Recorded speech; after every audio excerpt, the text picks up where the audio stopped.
Well, we want to say thanks for being here and welcome all our friends joining us online. Always good to have you guys with us as well. I've heard you've had a couple of great weeks, and we are glad to be back. We'll talk more about that later. But how many of you are familiar with the concept of reverse engineering? Are you familiar with that? I'll use that as a reference sometimes in conversations and at certain situations or processes, and I'll say, let's just reverse engineer that. And it has something, I would say, very aligned with what we might talk about, beginning with the end in mind. And so I approach much of life that way. I will approach certain projects or different things that we're working on together that way. I will approach certainly a message series from that perspective and each individual message. In other words, I like to be able to put a target on the wall and say, if we hit a home run and we hit the bullseye, that would be the mark on the wall. And now how do we, quote, reverse engineer that and work backwards, beginning with the end in mind? And this series that we're launching today, Your Best Life Now, and specifically our first installment here, the subtitle is Beginning with the End in Mind, would certainly not be an exception, but would maybe be the ultimate expression of that. Now, let me back up a little bit to provide some context. Every year, we will pray and seek God and ask Him to give us maybe a word of direction for the year and a point of focus, and that happened earlier than ever in my journey of leading a church last year, and by mid-year, or a little past that mid-year point, we already got a word for 2019. The word was freedom. And we launched the year with our 21 days of prayer and fasting with a focus on that. And then we stepped into a series called Freedom and Free to Be Me. And then we took a break from that. We came back and did a series going through the entire book of Galatians. And then we sort of had an entire semester with the majority of our small groups going through Freedom curriculum, culminating in a Freedom conference. And so a lot of focus on freedom, but here's what we need to understand. We said from the very beginning, it's not just about freedom from, but rather freedom for. In other words, it's not just so that we can be free and wave our banner and say, I'm free, but it's for the sake of us being able to fulfill the ultimate purpose that God has for us, and that's really what it's about. And so let me just right out of the gate give you what I believe the ultimate purpose for our life is, because we as a church, and you'll learn about this in Next Steps if you join us this Saturday, we talk about the four big ideas of what we're about as a church. And the first is coming and into relationship with God and knowing God, and then it's finding freedom so that, what? We can step into a place of rediscovering or discovering our purpose in life and ultimately make a difference in this world. So here it is for you in a sentence. The ultimate purpose of my life is to make a difference in this life that matters for eternity. Let me say that again. The ultimate purpose of my life is to make a difference in this life that will matter for all of eternity. Now, that'll make more sense as we unpack it a little bit today, but when we do that, we're living our best life now. Well, what does that look like? Well, your best life now is going to have an overarching sense of purpose, purpose-driven, if you want to use that language. You're simultaneously going to have you're going to be tied into a greater plan and purpose or mission, so it's mission-focused. And then within the context of that, there are points where God might lead you different directions, so it's spirit-led. And can I also say it's just lived extravagantly every day. And that's what we're going to be covering over the next number of weeks in this particular series. And so as we do that, we'll not only cover that, but each week of the series, we will weave into the message a story or stories from the team that just returned from South Africa. And what a great trip we had. So just, number one, thank you for praying for us and for the team. It was an incredible experience. Everyone has their own story to share about that. And you're going to be able to lean into that over the next number of weeks. And then second, thank you for contributing, because we were able to build our third Snap Church. It actually ended up being the beginning phase of that, which is for a preschool, and we can talk more about that over the next number of weeks. Can I just tell you that my prayer and desire for every one of us is that we could confidently say this: I know beyond a shadow of doubt I am living my best life now, because I'm living my life now in light of eternity. I have chosen from this point forward to begin with the end in mind. So a series text that we want to lean into is found in 1 Timothy chapter 6. And we'll read this together, and we'll reconnect with it every week over the next number of weeks. And just so you know, this isn't a series on finances, even though the text would reference some expression of that. He says in 1 Timothy 6, verse 17, "Command those who are rich in this present world not to be arrogant nor to put their hope in wealth, which is so uncertain." How many would agree with that? Follow the stock market. How many would agree wealth is uncertain? But he says, "But put your hope in God, who richly provides us with everything for what? Our enjoyment." So God's not against us having things. He just doesn't want things to have us. He doesn't want those things that we have to possess us to the point where if he taps us on the shoulder and says, "Share this with a friend," or "Give that away," that we would have any reluctance to do it because we know that he is the owner and we're just managers. All right? And so then he goes on to say, "Command them to do good." Who's them? Those who are rich. "And to be rich in good deeds, and be generous and willing to share. In this way they will lay up treasure for themselves as a firm foundation for the coming age." How many of you know that that would imply, first he says that we're to be generous and willing to share, and that we're going to lay up treasure for ourselves as a firm foundation for the coming age. There's another age that's coming. And then he says this, so that, everybody say so that. So that what? So that we might take hold of the life that is truly life. I wrestled with what to call this series, and I landed, obviously, or we as a team, I sought input from the team on your best life now, but one of the other titles I was thinking about, taking hold of life. He's saying that you might take hold of the life that's truly life. How many would agree if we take hold of the life that's truly life, we're going to live our best life now? What does that look like? Well, that's what this series is all about. And so if we go back, he says, "Command those who are rich in this present world." How many of you know the word present world implies that there is another world? So Paul, in writing this to Timothy, he came at it from a perspective or a paradigm. He's saying, now that you're here in this present world, your best life now is attached to another world that's coming.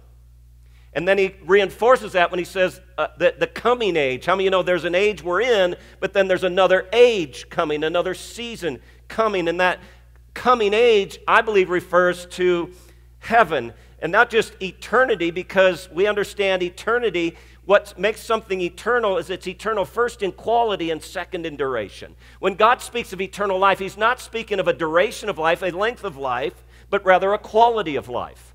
Okay? And so he's saying this coming age, in other words, heaven that you're all looking for someday is out there. Unfortunately, how many of you agree with me, heaven has been grossly misrepresented. The images we have of heaven don't leave us feeling very inclined or excited about going to heaven. Would you agree with me? I mean, what kind of images and imagery do you have and metaphorical pictures around it? You see these puffy white clouds with people on it that have wings, like there's some kind of a combination of a blend between people and angels, and then they're playing harps. Friend, I'm here to tell you that is not heaven, that's hell for somebody like me. I'm not musical at all, and I'm a dude. So fluffy white clouds with wings and harps is not my idea of heaven. Are you on the same page with me? You know what I'm talking about. And so we understand then that that's not heaven. Heaven is a place, can I just say this, you'd love to go to if you knew what it really was. Some of you in the last year or two have had a family member or a close friend that have passed on into eternity, and if they know Jesus, they are now, quote, in heaven. Jesus said, you know, that to be absent from the body is to be present with the Lord. He said to the thief on the cross, "Today you will be with me in paradise." In other words, there's not some holding tank that you go to but when you die here and leave here, you go there. And so we understand that that's a whole other realm. We're not here to teach on that so much this morning. But my point is this. If you have a family member or friend who is there, I can guarantee you this, they have no desire to come back here. Can I just tell you, they have no desire to come back here, because it is that much better. So this coming age, and by the way, can I also say this? How many would agree with me? We're going to spend a whole lot more time there than we are here. We have years here. We have a season of life that we're here, and we're a culture and a generation that lives for the moment. We're obsessed with the here and now. It's all about the now. We even have hashtags that help us to identify the thrill of living for the moment. How many are familiar with this one? YOLO. Right? You only live once. How many of you know where that came from? The guy that popularized it was a rap artist named Drake. And he was actually a comedian. He was a Canadian rapper. Maybe he was a comedian too. I don't know. I don't know Drake very well, but maybe you do. And he popularized that little hashtag YOLO. And I'm just here to tell you, I got an idea from a pastor friend of mine who also has significant influence in the church world and beyond. And I heard that and I thought, that's brilliant. And he came up, he said, I'm going to introduce to you a new hashtag. It's YOLT. You only live twice. How many know he's right? In fact, that's such a big deal that when you walk out of here today, we're going to give you one of these nice little wristbands, and it says YOLT and then your best life now. And people are going to ask you crazy questions about that wristband, and it's going to open the door for you to talk about living your best life now and what it really means. And you're going to say, did you know that you really don't only live once, you only live twice? And imagine where those conversations can go. And so anyway, YOLO, I would submit, leads to some reckless behavior and poor choices because it's so limited in its reach. Listen to me, would you agree that we live in a culture and generation that makes decisions based on what's going to make me feel good in the next few moments, not what it's going to look like long term? And we've got to shift that somehow, and the shift will come when we realize that we're living from the reality that we actually live twice. We live in this present world, but there's another world coming. We're in this present age, but there's a coming age coming, and we're going to spend more time there than we are here. So wouldn't it be wise if we live this present life in light of the one that's come, where we're going to spend more time? What am I talking? I'm talking about beginning with the end in mind. Can I just say, there's coming a day you're going to thank me for this message. I believe it's a significant part of my job description to help prepare you for that day. The Bible refers to it as Judgment Day. And it shouldn't be perceived as a negative. We'll break that down a little bit. But Hebrews chapter 9, verse 27, each person is destined to die once. Turn to the person next to you and say, whether you like it or not, you're going to die. You're saying, Keith, I didn't come here to be discouraged or brought down today. I came here to be edified. Can't you be more positive? I'm positive based upon the record of Scripture and humanity, you will die. And did you know you have a death date? We, years ago, did a whole series around that whole idea when the movie Bucket List came out. And I won't get into it now, but you can actually go to a website and put in your age, and then it also is affected by whether or not you smoke or drink, and then it will give you your death date. How many want to know when you're going to die? I'm not sure that it's accurate, but you can. But what's he say? Each person is destined to die once, and after that comes judgment. That doesn't mean judgment as in condemnation. That means a reconciling of what you did with your life. In fact, 2 Corinthians 5:10, speaking of a different judgment, says we must all appear before the judgment seat of Christ, the Bema seat, that each one may receive what is due him for the things done while in the body, whether good or bad. And so there are technically two judgments. The first judgment is going to ask the first question on the final exam, and the second judgment is going to ask the second question on the final exam. And how many would like to know now so you can begin with the end in mind and do what? Reverse engineer this deal so that you can answer those two questions today before you get to that day. The two questions on the final exam are this. The first question that God's going to ask you, and I don't know if it'll come out exactly like this, but something like this. He's going to say, what did you do with my son Jesus Christ and what he came to give you? What did you do with my son Jesus Christ? That's the first question on the final exam. And there's only one other question that'll follow up that'll be a part of the other judgment seat, which is for believers only. And the question he will ask you there is simply this, and that is, what did you do with the life that I gave you? Two questions. It's that simple. What did you do with my son? Did you receive him or reject him? If you received him, there's no judgment coming your direction, only the judgment seat, which is the Bema seat, set in the Olympiad of that day, which is part of the reward ceremony. How many of you know if you're an athlete, you don't go to a reward ceremony to be scolded or to be put down. You go there to receive your reward. Can I just say this? Judgment Day is something that believers should look forward to, not shrink away from. And I believe part of our responsibility as leaders in a church is do everything we can to make Judgment Day the greatest day of your life. And we can't do that if we only live YOLO. We've got to live YOLT. We've got to live from that paradigm. In Matthew 16:27, the Son of Man is going to come in his Father's glory with his angels, and then he will reward each person according to what he has done. The word reward is used often in Scripture. And let's not confuse it. The first question we're going to be asked is not about our performance, because it's not about how good we are. It's about how good God is and whether or not we've received his grace. It's not based upon what I do, but based upon what Jesus did for me. Don't confuse that with your reward. Now that you've received his grace and you're in his family, you have a responsibility to manage well everything he's entrusted to you, your time, your talent, your resources, your life, your energy, your brain power, your skills, so that when you go to the judgment seat and answer the second question, you will hear the words, "Well done, my good and faithful servant." Who doesn't want to hear that? Well, we all do.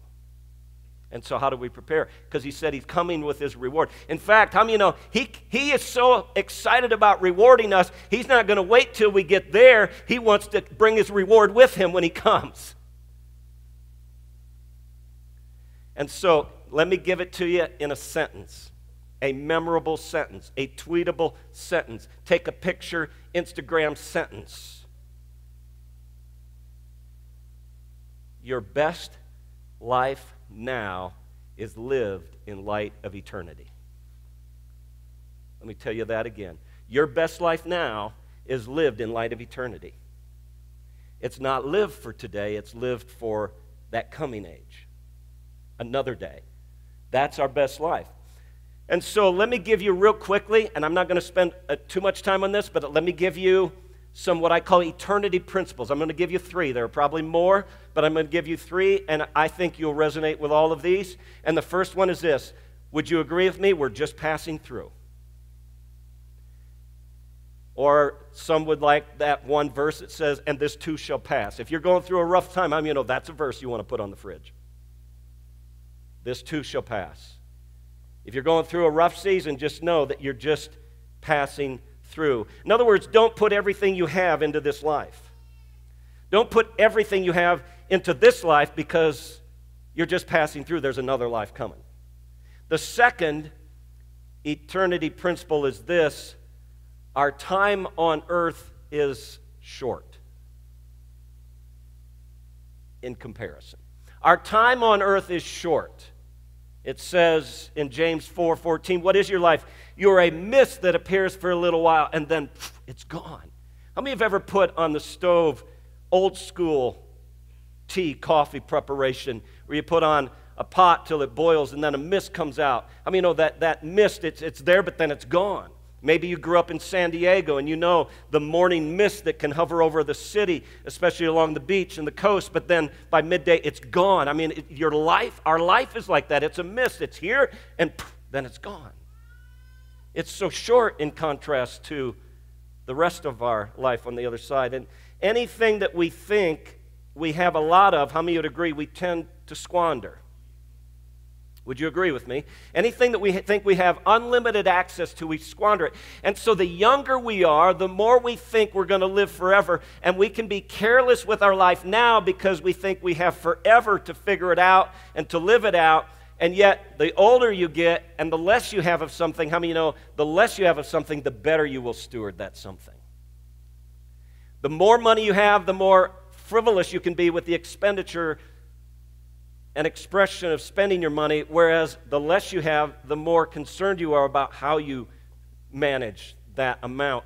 And that's true of anything in life, as it is in reference to time. But he says in Psalm 90, verse 12, David the psalmist said here in the Living Bible, teach us to number our days and recognize how few they are. Help us to spend them as we should.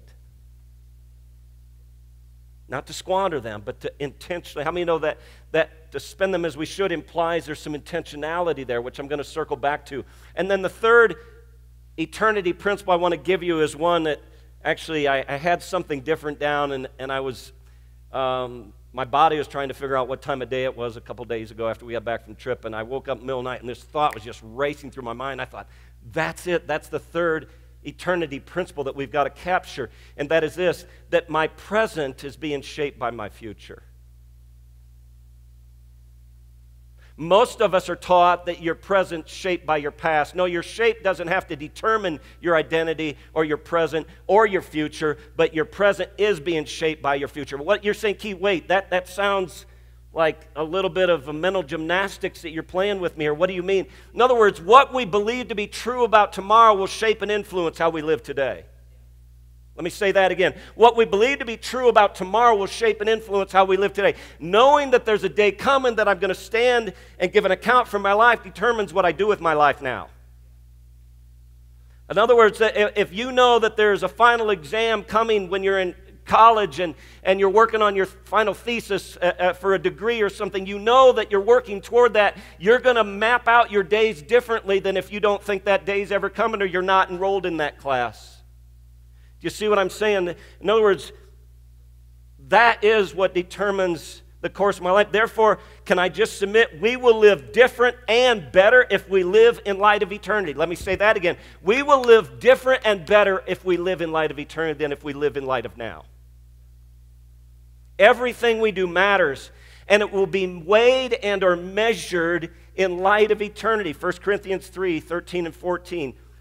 On Judgment Day, fire will reveal what kind of work each builder has done. The fire will show if a person's work has any value. If the work survives, that builder will receive a reward. I love what my friend and Pastor Chris Hodges says. He says, social justice without Jesus is no justice at all. You can feed the homeless and care for them, give them 3 squares a day and a roof over their head from now, and they could live to be 100 years old. But if there's never a point in that journey where they come into contact with the gospel and the good news and an understanding of relationship with Jesus that will ultimately determine their eternity, how many of you know you just prepared them for a crisis eternity? And it's social justice without Jesus is no justice at all. In other words, it has to count so it'll make it through the fire. And what helps it make it through the fire is it passes the filters of eternity principles and values. And so our work has to survive. I use that as a filter for not only my own finances, but where I invest and give for kingdom gain. We do that for you as a church. We like to say that it's our responsibility as church leaders, knowing that you don't necessarily have the time or the interest in vetting out every organization that's out there to find those who are best in class. So we believe that it's our role to serve as kingdom brokers so that when you give to 3D Church, the first dime of every dollar you give that we give away, we give to local strategic partners and global strategic partners who have been identified as best in class locally, nationally, and globally. And I can show you who we support on a monthly basis from any of those respective environments, local, national, global, and where they're at on the ROI side of things. Why? Because it matters where I invest. And I don't know about you, but I have a limited amount of resources. Therefore, I'm going to take care of that and make sure that I invest it where I'm going to get the greatest ROI. Denver Dream Center is one of them. You heard from Brian last week. Great ministry that we partner with locally. And then the ARC, Association Related Church, is the most successful church planting organization in the world right now with a 95% success rate of church planting. No other organization comes close. And then ministries that we had a chance to partner with in South Africa, distributing the Book of Hope to thousands of children just last week. And the stories you're going to hear about that over the next number of weeks. But a ministry that has one of the greatest reputations on the planet. And why haven't you heard of them? Because they're content to be the Intel chip inside. They don't care if it's Dell or Apple on the laptop. What they care is they give it the guts to make it help reach its destination. And so we could talk more about that later. All I want to say is it's got to have to last and pass that fire test. So that's all about that. Let me give you 3 real practical things today that will help all of us understand. So if that's true, if I'm going to yolt, I only live twice, what can I do now to live my life in light of eternity so that I experience my best life now? 3 things real quickly. Go through life, are you ready for this?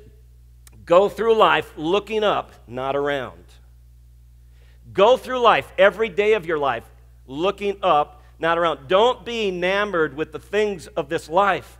Don't fall so in love with earth that you have no longing for heaven and a realization that he didn't say, you notice that text we use as our primary text in 1 Timothy chapter 6, it never said there, don't store up treasure. It said, don't store up all your treasure here on earth where moth and rust can break in, steal, and destroy. But rather, he said, store up for who? He didn't say store it up for your neighbor. He didn't say store it up for your kids. He didn't say store it up for Jesus. He said, store up for yourselves treasures in heaven. It's okay to store up treasure. It's just where are we storing them up? And every time you give to the advancement of God's kingdom in some practical expression, you're storing up treasure in heaven.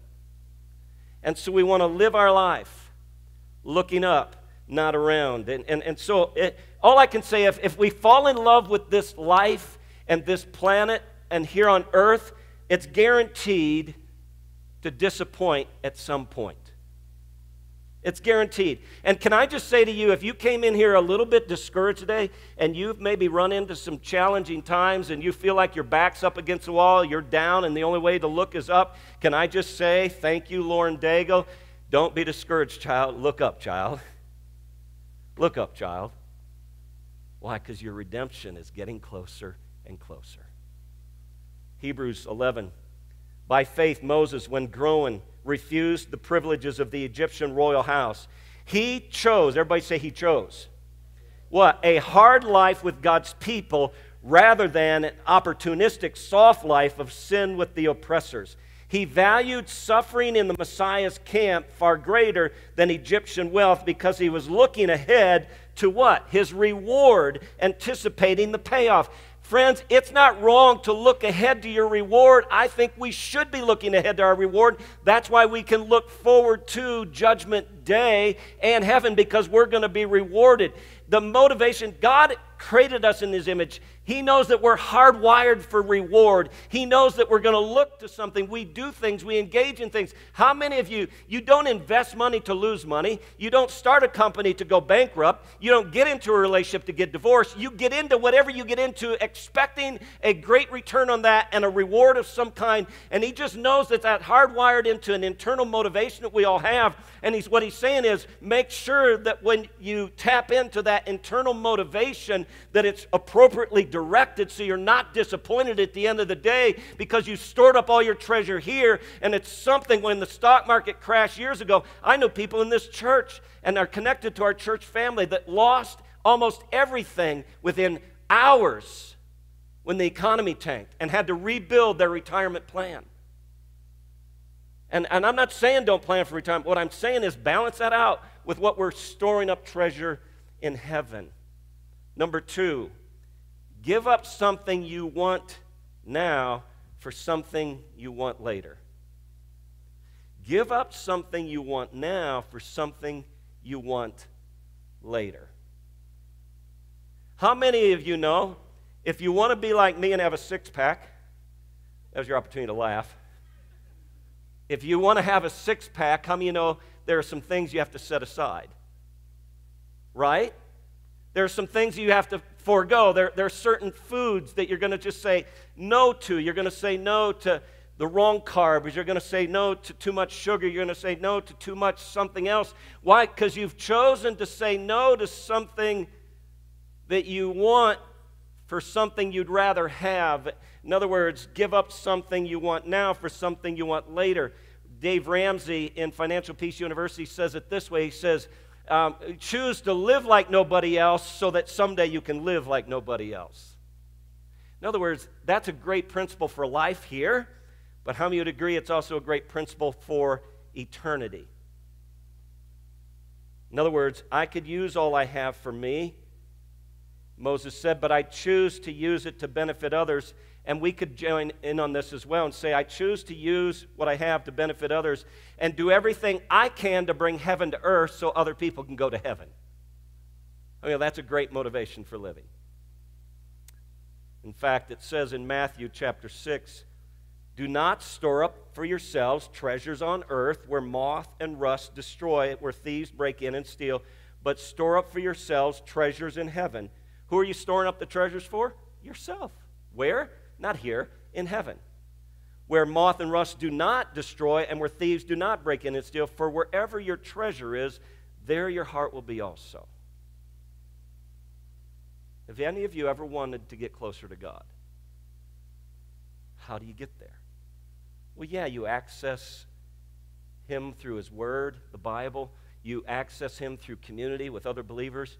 But one that people sometimes resist, but it's the quickest pathway there, is wherever your treasure is, that's your heart.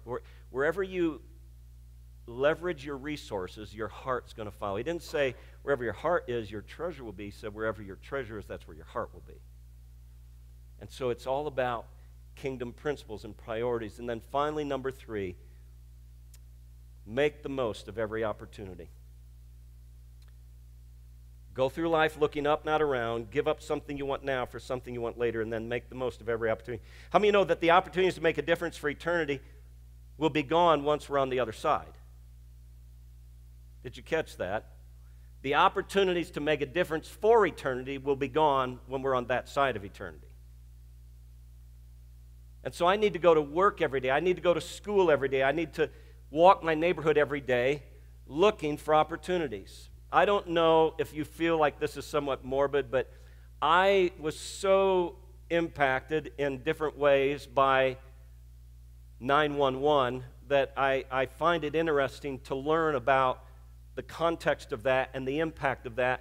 And I'll listen to documentaries, and I just did again this week, specifically documentaries about phone calls that were made after the plane hit the tower from people that were above the heat zone to people that weren't there. And the stories are just like, some of them are mind-blowing. I mean, you cry, you just, all these things. But specifically, there were people saying things that they wanted to say that they knew the opportunity and the window for that opportunity would be gone within minutes, if not hours. Opportunity lost. Things they probably wish they'd have said when they left to go to work that morning, and they ended up arguing about who's going to take out the garbage. How many of there are some things in life that don't matter as much as other things in life?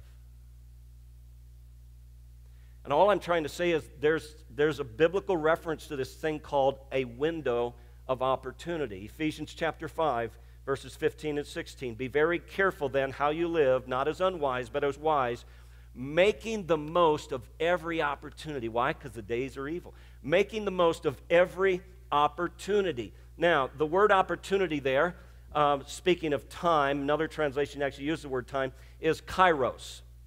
Kairos, not to be confused with chronos. Chronos speaks of time in general, chronological time.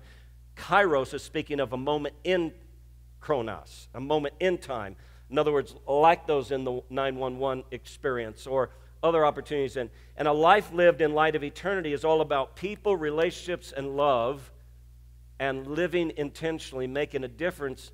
How many of you know isn't going to just fall out of the sky and hit you on the head and then all of a sudden you made a difference. It's going to demand of us some intentionality. I'll give 3 specific expressions of intentionality after you hear a story from Mark Saunders based upon our trip to South Africa. Would you welcome Mark as he comes to share?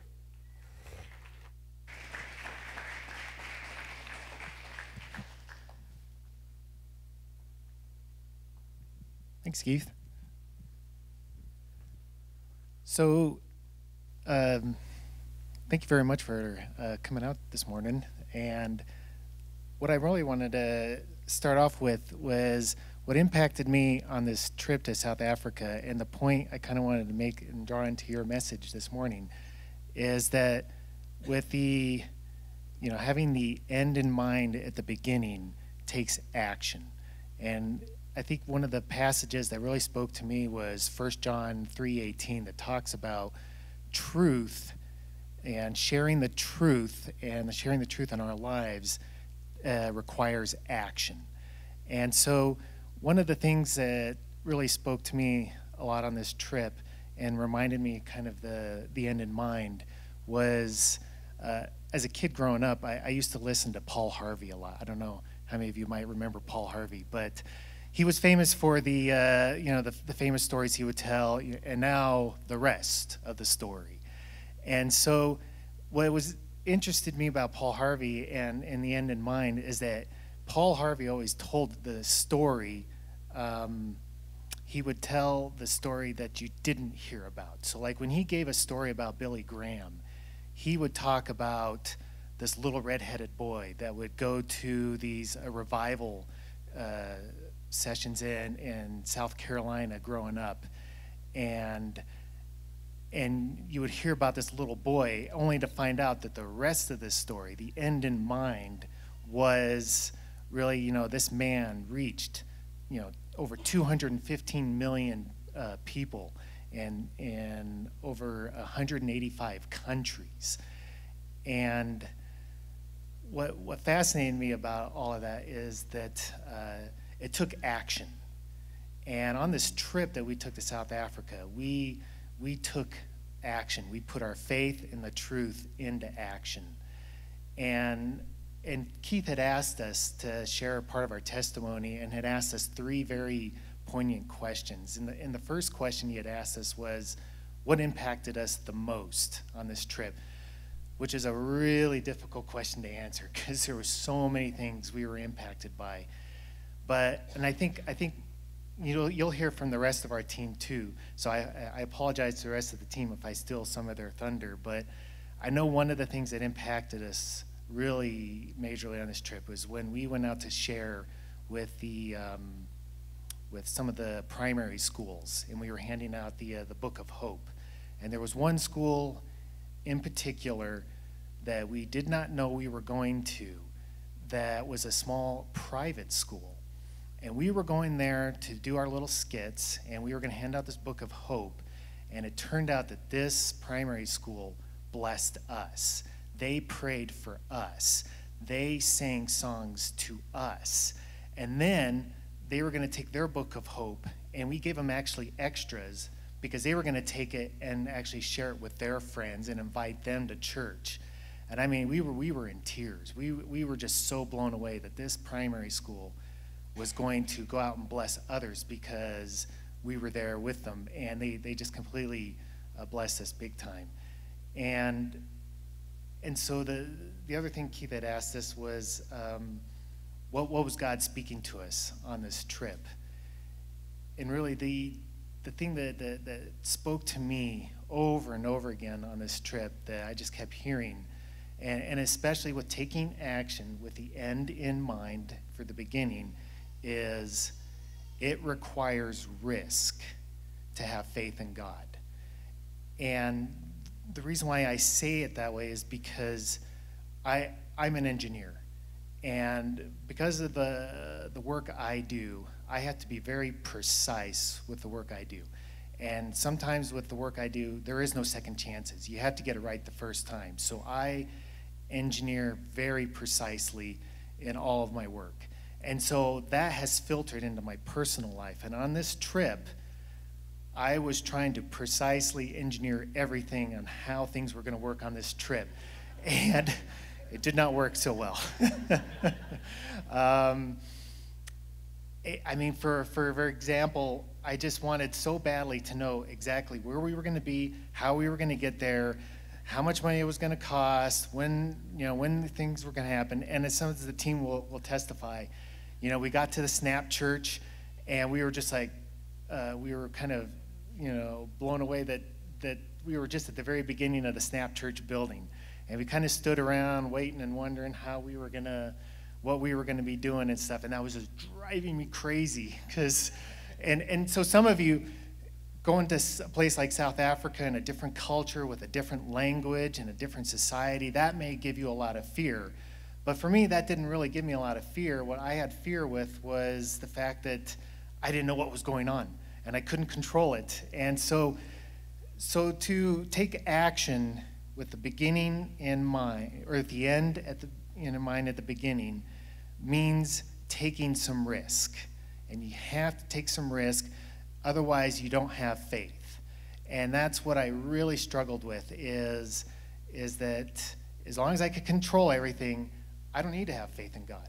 I can control everything systematically and just move along and always predict where my life is going.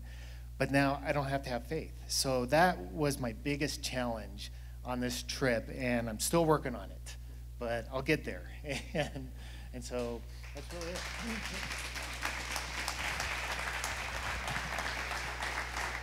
Thank you, Mark. As you can tell, I love the diversity of our team, but I love the diversity of our church. Different ethnicities, ages. It's just a beautiful thing to me, which is a great expression of God.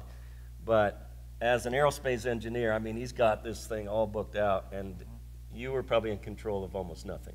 Yep. Mm-hmm. Yeah. I'll forgive you for it. Yeah, well, you have to if you want to be free. Yep. Let's give it up for Mark.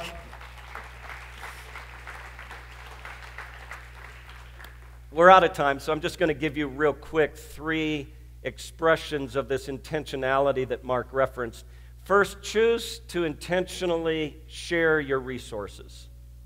Can I just tell you that generous people are not generous by accident. They're generous by choice. And they pre-decide to be generous. They're not driven by the moment and the amount. They're driven by a value and a choice. Jesus said, it's more blessed to give than receive. If you want to live your best life now, don't live for yourself, live for others. Number 2, choose to intentionally share my time. It's all about serving. Can I just tell you, maybe I should have told you this, but you figured it out now, that the whole idea of your best life now is lived in light of eternity. It's somewhat paradoxical, if not entirely. More blessed to give than receive. Jesus also said that anyone that wants to save his life will lose it, but whoever loses his life for me will save it, will find it. And then third and finally, choose to intentionally share my faith. Sharing our faith won't happen by accident or by coincidence, but by choice. And the choice is made in advance. And so, 2 things I want to say as we wrap up and move into our response time. Number 1, as you go out today, we seriously are going to give you one of these little wristbands that say YOLT, your best life now. I invite you to wear it. If you want, take a couple and give one away after you've shared the story. The second thing I want to say about that, at the end of the day, it's all about reaching people for Christ. Can I just tell you, nothing matters more than this. It's the reason that God humbled himself and became one of us in the person of his Son, Jesus. We understand from what it said, Jesus came to seek and to save the lost. And the mission that he was on, he then passed the baton to us and said, now I send you, go and do likewise. And so maybe you're here today and you've never really connected with Jesus. I'm going to invite you to do that right now. Maybe you have, and like the kids in the school that Mark referenced, it's time to give it away intentionally. Let's pray.